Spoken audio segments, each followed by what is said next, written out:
Hi, I'm Helen from Heritage Garden Seeds, and today I'm going to show you how to sow your climbing French beans. So we can start our climbing beans off under cover from mid to late spring, but if you prefer to direct sow, then wait until around about mid-May when the risk of frost has passed in your area.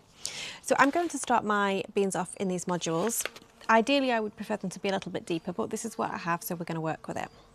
You can also start them off in small pots, so like 9cm pots would be perfect.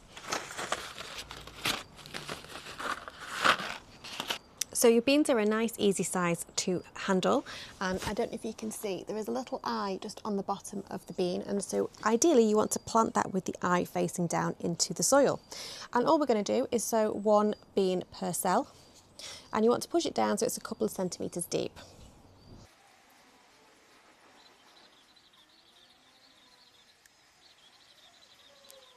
And then just gently backfill those modules with the compost. You can always add a little bit extra just to top that up if that makes it easier.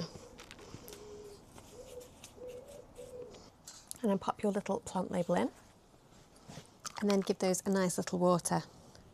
So we want the soil to be moist but not soaking wet. Your bean seeds will rot if they're sat in cold, wet soil. And then I'm just going to pop my tray in the greenhouse while the seeds germinate. If you're going to wait and direct sow your beans into their final growing positions, then obviously make sure that your growing area is weed free.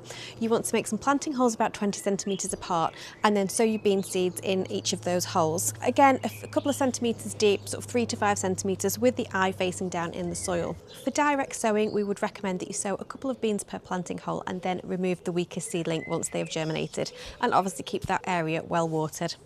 So for my beans, like I said, I'm going to grow these on in the greenhouse. I'm going to let them germinate and then grow on until they're large enough to handle. And then once the risk of frost has passed, I'm going to transplant those into their final growing positions down at the allotment.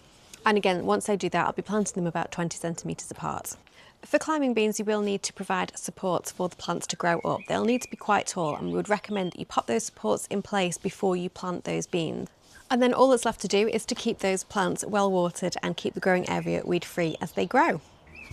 So you can start to harvest your beans from midsummer, and ideally you want to pick those pods when they're nice and young and tender, and then just continue to pick regularly to encourage further production. So I hope you've enjoyed this video. As you can see, it really couldn't be easier to grow your climbing beans, but if you do have any questions at all, please do not hesitate to reach out to me. The best place is always on Instagram. We are at Heritage Garden Seeds, or you can get me on email. The email address is hello@heritagegardenseeds.com.